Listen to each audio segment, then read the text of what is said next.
Okay, so the truth is that I've been feeling kind of overwhelmed recently, or at least today. So I decided to film a video. I didn't really want to film a video because even the idea of that stressed me out a little bit, but I was like, okay, if I'm feeling like this, there's definitely so many other people who are feeling like this, and I know that I'm fortunate enough to have found one simple thing that has always helped me when I'm feeling like this. I think it's a great opportunity to tell a little bit of a story about how I found this habit and how it has literally changed my life. And when I say that, I actually mean that. Anyway, it all starts back when I was living in France, and so a year and 8 months ago, or I guess we can go back even further. So I moved to the south of France basically 2 years ago. It was January 1st of 2019, and my family moved to France because my mom was on sabbatical. So I packed all of my belongings into a suitcase in a backpack, and I moved to France. And at the time, I was in a pretty serious relationship. I think it'd been going on for 6 months, and we decided to continue to date when I moved to France because she was going to visit me, and I filmed that video which you guys have probably seen on my channel. But after that, like all good things in life, they come to an end. So yeah, there came a day where 15-year-old Max was broken up with when he was living in France, and it was pretty sad. Like, I'll be honest, I was sad. No hard feelings. It was a great relationship and it had to come to an end, but it sort of just caught me like a slap in the face. And so I went from everything feeling good and great and exciting to just like, whoa, I did not expect that. Like, I'm sad. What do I do? I'm in this other country with not many friends. I'm gonna be here for like another 2-3 months. And the truth is, it just made me feel really alone. And I think that's what happens when you get broken up with. You feel like everything in the world doesn't matter. I didn't know what to do with those feelings. And I think it was the first time in my life where I really felt things that I've never felt before, and I didn't know what to do with those feelings. It was just very like an empty feeling, you know? Okay, so fast forward a couple days now. The funny thing is, we were on a trip when I was broken up with. We were in Sevilla, and I didn't want to tell my family. I was almost like ashamed because, I don't know, like it's sort of embarrassing to get broken up with. Like, it's not fun. And I was like holding it within myself, but like I felt like I was gonna explode. And yeah, I just remember the whole plane ride back being, ooh, but I didn't tell them. And then basically it was like a long flight. It wasn't even a long flight, it was a short flight, but we got back home, and I think I told them the next day, and I was sort of a mess, I'll be honest. They were like, okay, you don't have to go to school, which is nice. But maybe the next day, my mom was like, all right, let's go to a cafe, I'm gonna buy you a journal. And I was like, a journal? I mean, I've had those in the past as a kid. If I liked a girl, I'd write in it, and I'd, you know, talk about, oh my god, maybe she likes me, maybe she doesn't like me, she did this, I did this, I'm feeling like this. And in the past, I'd only have journals when I really liked someone, but then when I didn't like them, I didn't really write in it. But essentially, I never really kept up the habit, so I was like, all right, here we go again. But I remember walking down into the city, and we went to this like giant arts and crafts store where they have all these pens, like every pen you could ever want, every art supplies, every painting, just anything you could want. And she got me this specific journal. It's a moleskin. Aha, here it is. So my mom bought me this, and we sat down at a cafe. I remember this distinctively. I think I got a muffin because I was hungry. Okay, so it was May 21st, 2019. Dang, this is crazy. So almost 2 years ago. The first line I wrote, I've always started writing in journals in times of pain in my life. So here I am again. Blah, blah, blah, blah, blah. It's officially over. And then I just wrote. And I wrote.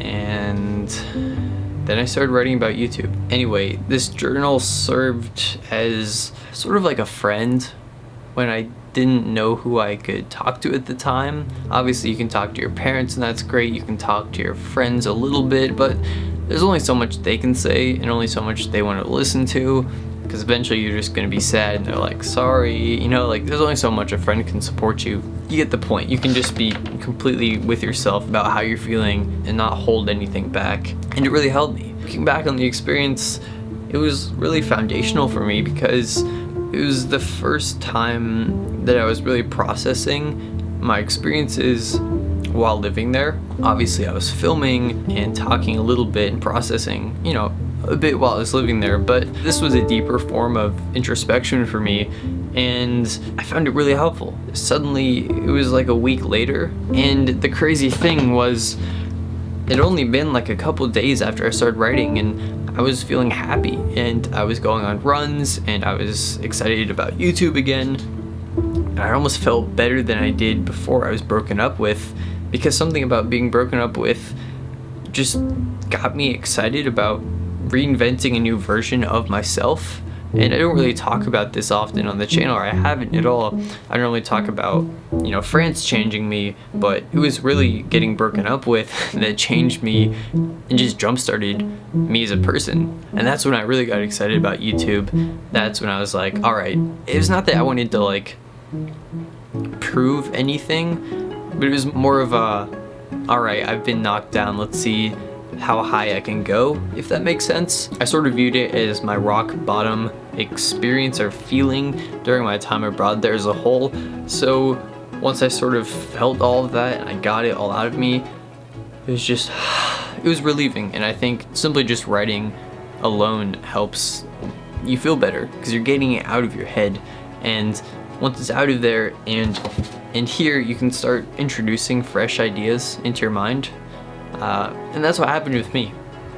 I started putting more into my running, and I was able to channel those feelings, no pun intended, but channel it into running and then also into my channel. And when I look back, I wrote time to get fit, comma, like ... really fit. Started working out more, I started running harder, and I was not like a scrawny kid, but sort of, I was like a skinny distance runner, and I had this feeling of, alright, I don't want to be this small kid anymore, I want to like get strong, So I channeled my emotions into that.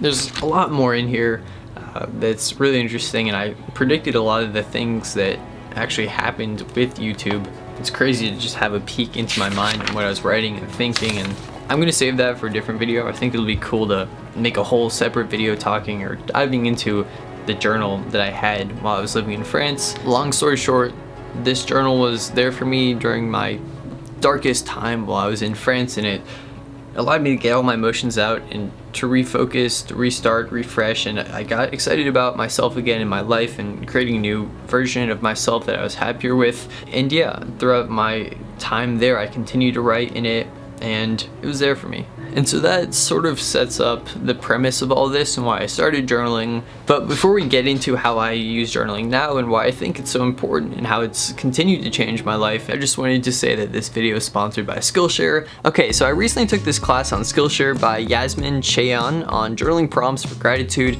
and growth, and oh my gosh, it has completely changed the way I live my day-to-day life. And so before I took this class, I would just occasionally or sort of sporadically write down how I feel, but without any direction or intention. I was just sort of aimlessly writing how I felt.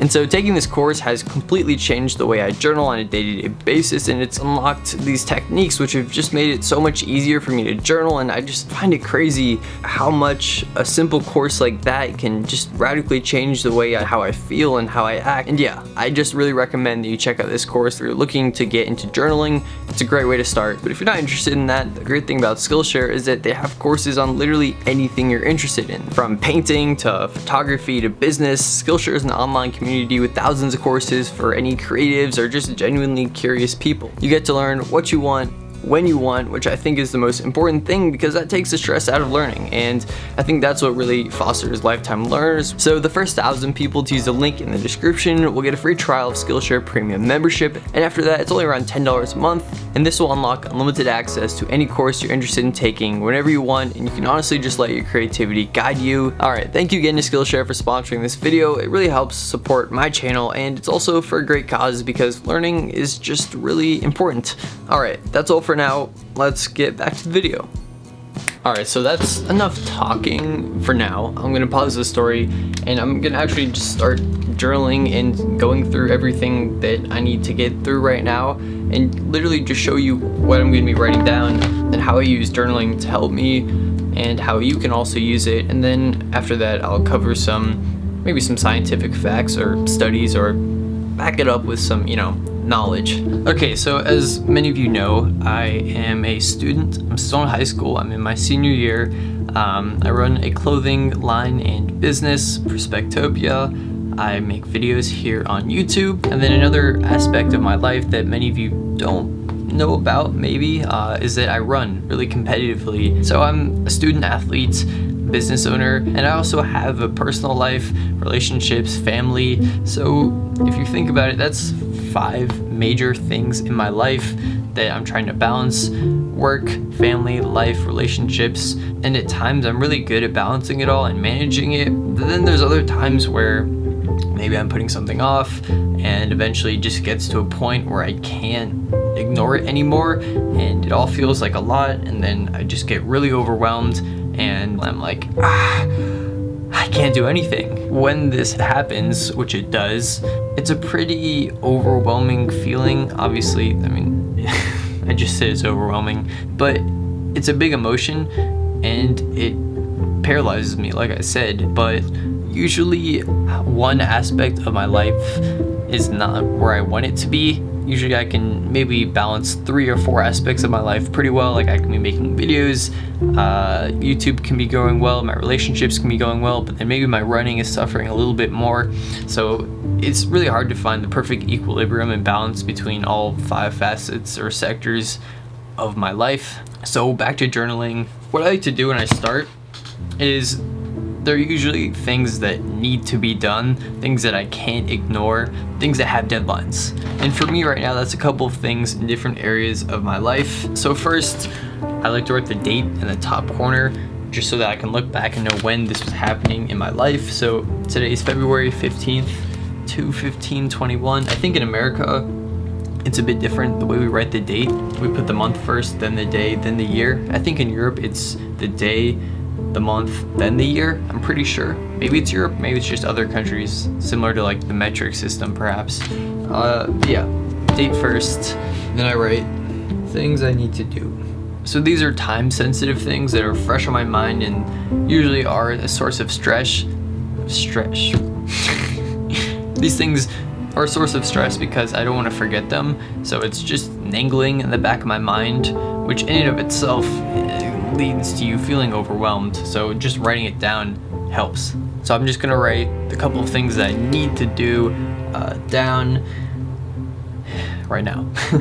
Or the way I decide between writing it down or not is if it actually has to be done, if it would mess something up pretty bad or severely if I didn't do it. So if it's something that I could probably wait 2 or 3 weeks to do, then it doesn't get written down. But if it's something that needs to be done within the week and it has to be done, then I'll write it down. Alright, so I already feel better right now, because the funny thing, or I don't know if it's funny, but to me it's funny slightly, because coming into this I was feeling like I had a lot of things that I needed to do, and that was stressing me out. But now that I've taken the time to think about everything and to comb through each situation and the severity of it and when it needs to be done, I only have 3 things that I actually really need to do this week. Everything else is not as important. And for some reason, when you think of something you have to do, I think your mind automatically assumes it's end all be all, it's life or death, and that you have to get it done, and if you don't, that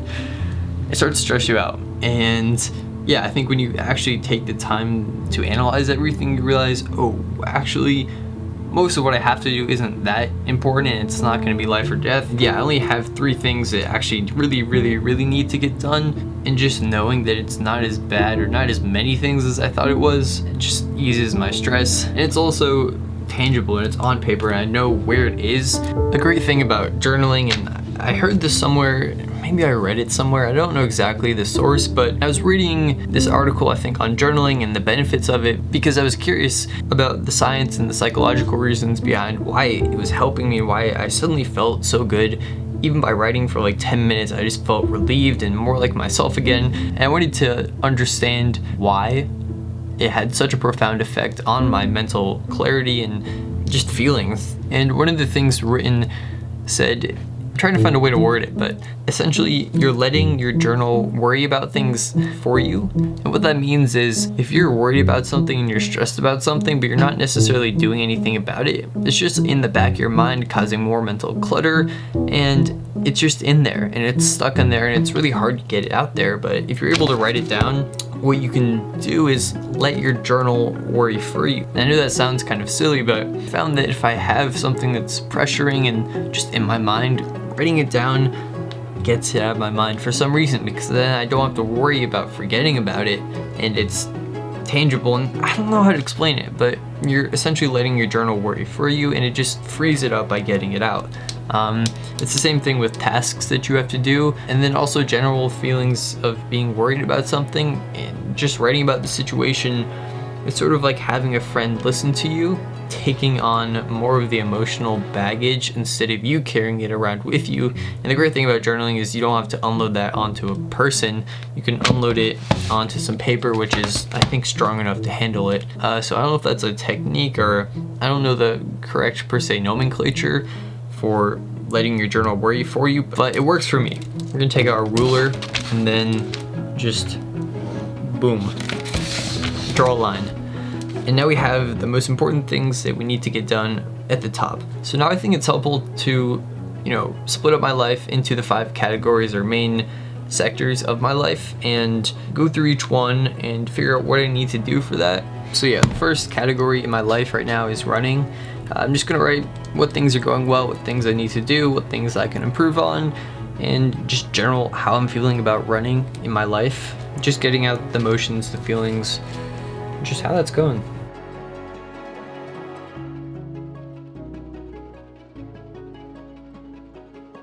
Okay, alright, what's up? I'm back. Of course I'm back. Anyway, so I've written down every sector of my life, and yeah, I'm starting a documentary film series about running, which will take course over the next couple of weeks. That's like a lot to think of and film, and that'll be on top of the other videos I'm making. So just trying to figure that out, plan that out, because I'm gonna be doing some really intense training. So yeah, I'm just laying out the logistics for that. That was occupying my mind. Perspectopia, I'm just gonna put pause on everything until mid-March when I'm doing something exciting, which I can't talk about right now, but I'm just gonna put everything on pause because it's not a priority. And that also plays into Pareto's principle, which I've talked about a lot, which is the 80-20 rule. 80% of the outputs come from 20% of the inputs. And while I love Perspectopia and the brand, and it's super fun to create and come up with designs and drops and all of that, I love it. The thing is, it takes so much time. It doesn't necessarily lead to a lot of output. Essentially, the ratio of time in to time out efficiency isn't a lot. Whereas if I put the same amount of time into YouTube, there's a lot more outputs. There's a lot more people I can reach. It helps so many other numerous things in my life. A viewer from YouTube could buy something from Perspectopia. They could follow me on social media. Just the value of time spent on YouTube is much greater than Perspectopia, and there's things I want to do right now and that I was thinking about, but it's just helpful for my mind to say I'm hitting pause until a certain time, because it's not end all be all. Perspectopia is more of a project that I enjoy and that I hope is something much larger in the future, but right now I have to focus on what's important, and I have to be more strict and disciplined with myself in that aspect. So I'm telling myself to hit pause on everything Perspectopia related, even though I really want to make a new collection, but it's not the time because I have other priorities. I've been making some really awesome samples, like this t-shirt here. It's a nice lavender purple color on a black tee, optimistic way of living. Stuff like this I want to start releasing, but I have to sacrifice that desire and want to drop it and just wait and focus on what I need to focus on now. With school, everything's fine. I'm just staying on top of my classes. Certain things I just need to do to catch up really quick, but it's third quarter, things are sort of winding down or getting ready for AP tests. But yeah, I just wrote down some quick things I need to do there, but that should be fine. And then just general life projects, figuring out the dates for a podcast that I may be starting, which is very exciting, but I need to hit pause until I finish some other things, so I was just writing about that really quickly. Making sure that I'm journaling at night, not just in the morning. I've been really good at just journaling in the morning, but not necessarily reflecting at night. You can do something and you can have a transformative experience, you can have a great day, but if you don't write it down to remember or to look back upon and to really just extract all the value and information and whatever went into that day, I think you're missing out on a lot of valuable stuff, essentially, if you're not writing down a reflection. Because in the morning and the day, I like to set goals, and whether I hit that goal or not, I think it's important to reflect back upon why I hit that goal, what I did well or what I didn't do well, and why I didn't do well, and what I can do the next day. And you're allowing yourself to sort of adapt and evolve. I guess evolve is really the word, because if you think about natural selection, it's sort of like speeding that up. It's the same principles that apply there. Habits and what you do in your day, those compose who you are. I mean, they really do. You are what you do, and I like to think of different habits like, I don't know, little frogs, and they're trying to survive and move on to have future generations. That's how nature works, right? But you want the best frogs to survive, sort of like the best habits to survive. But in order to know which habits are the best and to help those habits survive, you need to write it down and understand why, just to help yourself out. So journaling is just a lot of introspection and figuring yourself out and figuring what works best for you, because I think it really serves as a common denominator, because I found things in life or certain habits that work for me, but they may not necessarily work for you. But I think journaling is the one thing that can sort of work for everyone, because you're fine-tuning what works for you. And I don't know what works for you, and you might not even know what works for you until you can be more aware about it. Does that make sense? I hope that sort of makes sense. To wrap that up, every day I think it's important to try new things, to have different goals, and to figure out ways to be a better version of yourself, and to just practice certain habits and things that incorporate that. For example, this morning I went on my phone in the morning, which is something I don't normally do, and it's a bad habit. And I just found myself scrolling and reading all these articles that I didn't really need to be doing, and I don't know why I was doing it, but I stopped myself and I wrote down, went on phone in the morning for longer than I wanted to. I didn't put phone away, and I wrote down that I left my phone on my desk, which is essentially setting myself up for failure, because if my phone's right here, I'm gonna pick it up. And I was able to identify the habit and what went wrong, and then I also wrote down, next time put phone in the shoebox, which I found works well for me.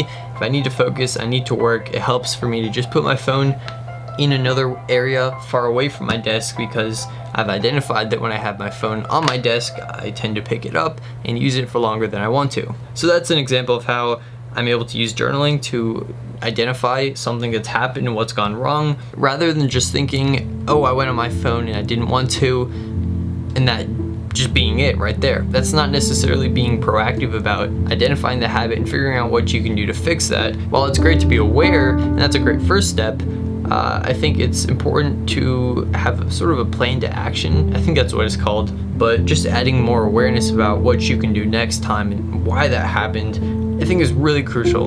And that's something that journaling is really great for, and goes into adaptation and just being more self-aware about what you do, why you do it, and how you can better set yourself up. Because after reading one of my favorite books, Atomic Habits, the thing about most of what you do is it's not your fault. I think we get into an unfortunate feedback loop of blaming ourselves for not having the discipline to do certain things, but the reality is that it's not our fault. We're just setting ourselves up, and if I have my phone right here all day long, of course I'm gonna pick it up. It's a reflex, it's natural. But if I am aware that that's what happens when I put my phone here, and I can put it in another room, that I'm not setting myself up for failure. And then it's easier to have more discipline, because there's more layers between me and my phone. I think over time it's allowed me to just be more disciplined. I put that in parentheses because it's not that what I'm doing is really difficult. I've just made it really easy for myself instead of making it really hard for myself, so that it actually requires less discipline. So technically I'm less disciplined because I don't have to be. I think that's the beauty of journaling. Otherwise you're just going around your life mindlessly and then becoming frustrated at yourself for doing things you don't want to do, but that's not fair, you know? At the end of the day, we do have human nature. We want to eat sugars, we're addicted, we want to go on our phone, and it's really hard to be disciplined. But a lot of it isn't actually about discipline. It's about setting up the correct environment to help ourselves operate in the way we want to. Long story short, journaling has helped me with that. Alright, so why did I make this video? Well, before I even filmed this, I was feeling really stressed, and now I'm not. I feel much better, and all I honestly did was talk about it a little bit and just write down simply what I had to do, and that alone made me feel much better. And yeah, this really simple practice of writing has changed my life. And the great thing about journaling is that it's not just about being productive. I'm not making this video to help you guys be more productive. I'm making it because it's something that's helped me have more mental clarity, and that's something I want you guys to have in your own life, because life is overwhelming. Life is a lot. Life isn't easy, and if you can just take away this one simple practice and habit, I think it'll just help you out a lot. Just writing down what happened in your day is all you honestly have to do, or you don't have to do it. That's the thing, you don't have to do it. This has just worked for me, but I'm pretty sure it'll help you. And yeah, just being able to look back upon my journal when I was living in France is really fun, interesting to just, I don't know, look back at your old self and what you were thinking about, what you were doing, just what consumed your mind, what my goals were back then when I wanted to have 500 views a day on my channel, or actually not even 500 every 2 days, and that was my big goal. And now if I don't have like 20,000 views a day, I'm like, whoa. And if you think about just how much has changed, it's crazy to look back upon, but it's just very special to have that just part of me captured during that time period. And you could journal for all the reasons I've discussed in this video, but you can also just journal to capture yourself in this moment and just to have something to look back upon one day. And I think that's beautiful within itself. I wasn't planning to film this, but I just hope it helps, and that's why I made it. So yeah, wishing you guys all the best. Thank you for your support. Thank you to my Patreons for your support. Love you guys. Also, I made this shirt last night, but I think it's like a little bit crooked, but it looks cool. It's puff print. Stay tuned. Might be releasing this soon. If you want to follow me on Instagram, you can. If you want to follow me or follow my brand Perspectopia, you can. The links will be in the description. Also, check this out. My friends at YouTube, which sounds kind of weird to say that I have friends at YouTube, but they sent me this care package. That sounds so weird to say, but yeah, my friends at YouTube sent me this Valentine's bear. I love how you're growing as an individual and a person, bro.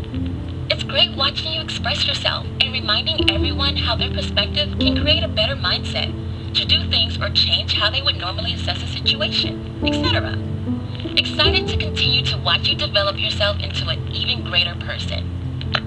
I got cut off there, but they put a comment that one of you left on my videos in the bear, so whenever I hug it, it shares that comment, which is super sweet. And they sent this to me for Valentine's Day, which was yesterday, but yeah, that's super cool. Thank you, YouTube. All right, see you guys.